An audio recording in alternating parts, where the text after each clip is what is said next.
How's everyone doing? Today we have a player bio episode on Folarin Balogun. And in this video we're going to go through everything you need to know about him, current transfer talks, his background, his bio, stats, style of play, everything. We're going to talk about everything, and I will address towards the half to the end of the video his current situation with the English national team, the USMNT, who he could pick and why. And there's actually a third country as well that could come up as a possibility.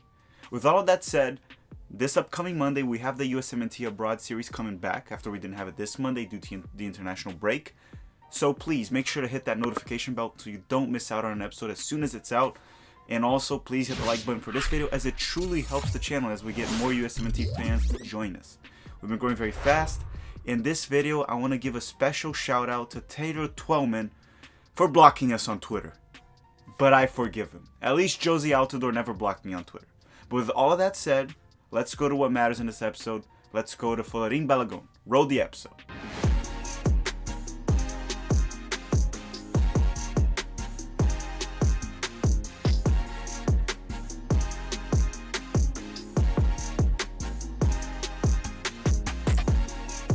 Alright, so let's start with transfer talk. Now, this is an interesting one when it comes to transfer talk. Arsenal does have somewhat of a long history of losing young talents for free or even cheap. For example, Serge Gnabry, which was sold in August of 2016 for $5.5 million. Now he's worth more than $70 million, one of the best wingers in the entire world. Another example is Daniel Malen from PSV, sold at 2017 for $600,000, now worth over $30 million, the center forward for PSV that has been very good at age 22. Now, Balogun's contract set to expire June 31st of 2021, where he would be able to transfer anywhere for free. With that said, his agent has come out and said that there's over 15 clubs interested in signing him. I don't know what is true to that, what is not, but I can see it happening. It'll be free. According to Football London, there are actually 3 main clubs that could be his main destination this summer. One of them being Brentford, that could be in the Premier League next season. They're fighting for a spot in the Champions League. Brentford also made an offer in January of 2020 of £5 million for Balogun, which was rejected by Arsenal, and now they can lose him to Brentford for free. Along with that, there's another team that's very interested in, that's RB Leipzig. RB Leipzig, he would probably go, not start, but get minutes, so Brentford might be a better option. The last option they talk about is Rennes from the French league, and that could be a pretty decent option for Balogun as well, even though I think he will stay in England. Not in Arsenal, in England. So where will Balogun go? Only time will tell. Only time will tell. We'll know very soon, since June 31st his contract expires. It just seems more and more unlikely that he will stay in Arsenal. That doesn't seem like it's going to happen. He doesn't seem to be happy there as well, and he wants first team minutes. Now let's go to his background, then I'll go through his bio and blah blah blah and keep going through. Let's go to his background. Okay, so Balogun is actually eligible to play for Nigeria, England, and the United States of America. But let's go through why. The reason for that is Balogun's parents are Nigerian. He was born in the US, more specifically New York, and he moved to England, more specifically at London, when he was 2, and that's where he grew up. So he's born in the US, raised in England by Nigerian parents. Now, Balogun has shown interest to play for all 3 of these nations. However, he has said in the past that he enjoys England's playing style due to it being somewhat similar to Arsenal, which I'm not so sure what he meant by that, as currently under Mikel Arteta, Arsenal plays a 4-2-3-1 fluid playing style, which is much different than Southgate's 4-3-3 and playing style. But maybe at the time he said that, it was similar to him. I don't know. I'm not sure what he meant by that, or I don't even know when he said it because the source wasn't very clear. In regards to his youth years, he did go through a trial period at Tottenham before joining Arsenal at age 10, which he would stay at least till the end of the season, which, as we said in the previous section, it looks likely he's going to leave Arsenal during this summer. With all that said, let's go to Balogun's player bio. Folarin Balogun, born July 3rd of 2001, so he's currently 19, soon to be 20. He's 1.79 meters tall. He shoots with his right foot, but he can do very well with both. His current club is Arsenal, but not for too long, likely. He's a center forward, but can also play in the wings if needed. He is English, American, and Nigerian, and his current market value is $4.4 million. Alright, now let's dive into his stats for each single club and national team he played for, and I'm going to start right away with Arsenal U18, which he has some pretty freaking interesting stats.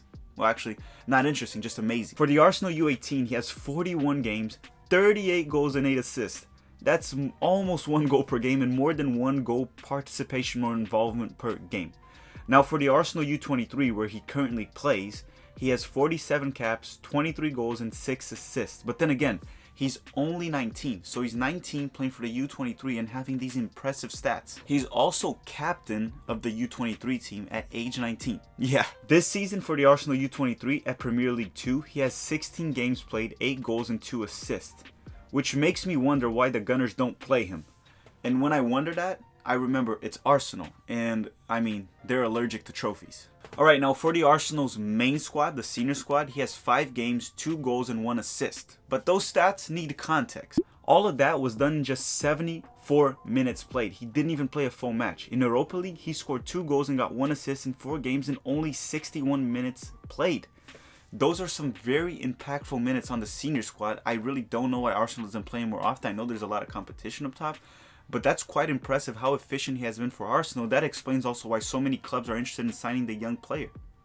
Now, let's move to his national team stats, and I'm going to talk first about England. And no, I'm not putting the English jersey for this video. I'm not. I'm keeping the American jersey, because we're getting this guy. Just like when we did the Yunus Musa video, we got Yunus Musa to commit a week later. We're getting Folarin Balogun for the USMNT, but let me explain how we can get him. So the English national team, he played for the U17, U18, U19, and U20. The most noticeable one is the U18, where in 10 games he scored 3 goals. But there's not much more to talk about that. I don't want to waste time on the English national team. Let's go to the USMNT U18, which he played for as well. For the USMNT U18, he was called up by Tab Ramos for the first time in 2018, where he played 4 games and scored 2 goals. So yeah, he has played for both national teams in the youth level, but it's very important to point out that he has played a youth tournament for England. The reason I say that is that he will need to file a one-time switch if he wants to play for the USMNT. If we ever call him up, he will need to sign a one-time switch. And let me explain to you guys why. Under the current FIFA rules, a player who has made an appearance at a youth level tournament or a friendly at the senior level can make a one-time switch to represent a different nation. However, if that player has appeared in a competitive match, such as a World Cup qualifying, a World Cup, a Gold Cup, an Euro Cup, or even a Common Ball qualifiers, he will not be able to file that one-time switch. With that said, if Folarin Balogun wants to represent the USMNT and gets called up, he would have to file that one-time switch. I don't think he's ready for that, and that could be one of the reasons why Greg Berhalter hasn't even attempted to call him up for the USMNT. He's probably in touch with Balogun at this point. He's good friends with Yunus Musa, so that's something that's very important to point out that could play a role. But let's wait what the future holds in regards to that. Let me go to the final section of the video where I'm going to tell you about his playing style, who he compares to, rate him. But that's his current situation with the national team. I need to update you guys on that as well. Hi. So in Arsenal, the player they compare him the most to is Aubameyang. So nothing more appropriate than wearing the Pedro Parker mask. And by now, guys, please make sure you have the like button hit, subscribe to the channel, and you have the notification bell on. Let me get tactical back. Alright, you heard it straight from the horse's mouth. He's very often compared to Aubameyang at England by the Arsenal fans or the youth system or whatever. I do see some similarities in their games. They have a lot of pace. They can play left wing, center forward. They do like to cut middle and finish curling the ball. More precision, less strength. They're very technical, high pace. So yes, I do see some similarities, but I think he's his own player. Quite different at the same time. He can play with his back to the defense very well. He can beat the defender with his back to the defense with good turns. He has good layoffs. His finishings are impressive. And I noticed that most of his goals are not tap-ins. They're usually him beating the defender in speed with good finishes. Clinical finishes. He's a clinical finisher. Along with all of that, he's very good on one-on-one situations and tight spaces versus defenders. So he's a very, very technical forward along with a lot of pace. That's the type of forward you want. Very dangerous. Something we don't have with the USMNT currently, in my personal opinion.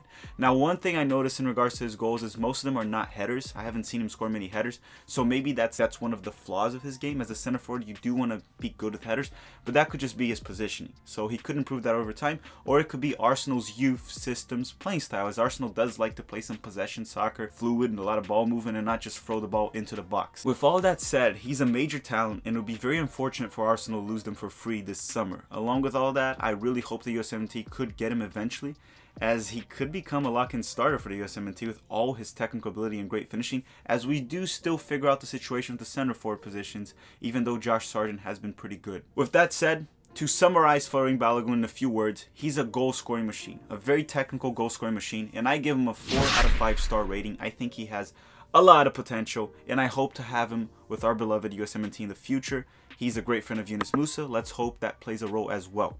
I want to thank you guys very much for watching. Very, very much for all the support you guys have been giving. Hopefully you guys hit the like button by now. Subscribe to the channel. Hit the notification bell because the USMNT Abroad episode is back.